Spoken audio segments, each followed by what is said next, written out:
The progressives in this country are saying the most terrible thing that could happen, a threat to democracy itself, is the election of Donald Trump.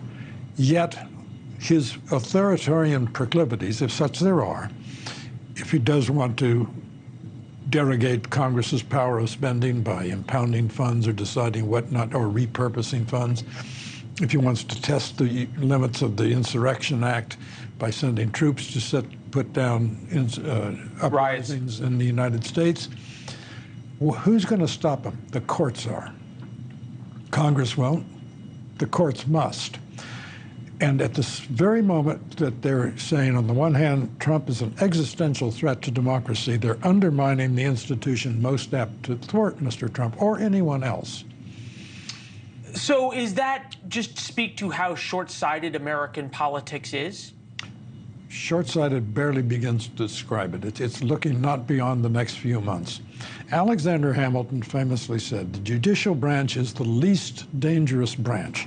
It doesn't have the sword, doesn't have force, doesn't have the power of the purse. All it has is the power of its prestige and its reasoning.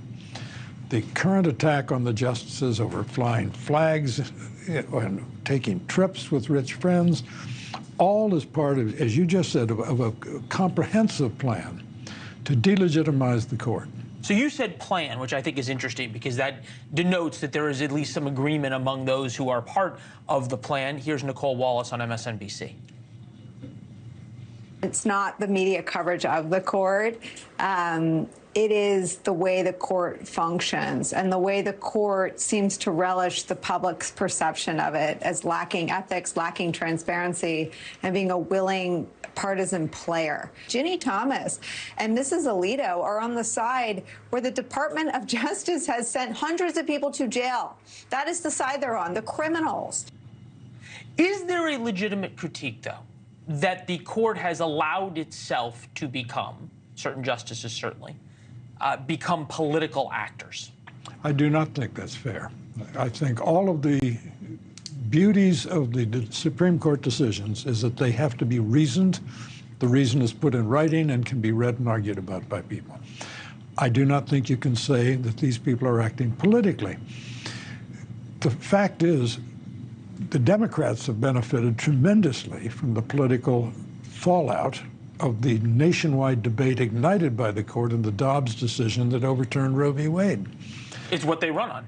Exactly right. And so what the Supreme Court did was enkindle democratic debate about what is, after all, an important social issue.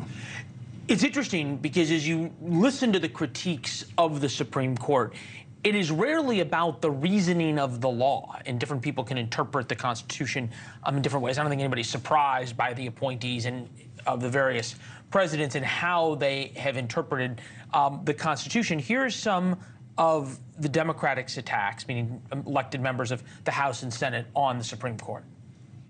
I feel very, very strongly that the credibility and stature of the Supreme Court has crumbled. The Supreme Court is illegitimate. It is corrupt. They themselves have been destroying the legitimacy of the court, which is profoundly dangerous for our entire democracy. So maybe you in Alexandria Ocasio-Cortez that could agree that this is dangerous for the legitimacy of our democracy. Does it go as far as I said at the beginning of this, that if you run into a Bush v. Gore situation and the choice is turning the keys of the White House over to what Democrats have turned into or sort of dubbed Hitler, then suddenly if an illegitimate court says Hitler won the election, there's a question of whether you have to turn over the keys? I do not think the country is following this Washington-based rhetoric about the illegitimacy of the court.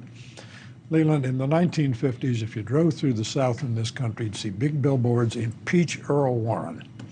That was a backlash against the unpopular decision in large parts of the country, and not just in the South, of Brown v. Board of Education saying segregated schools are unconstitutional. Thanks for watching. Go to joinnn.com to find NewsNation on your television provider.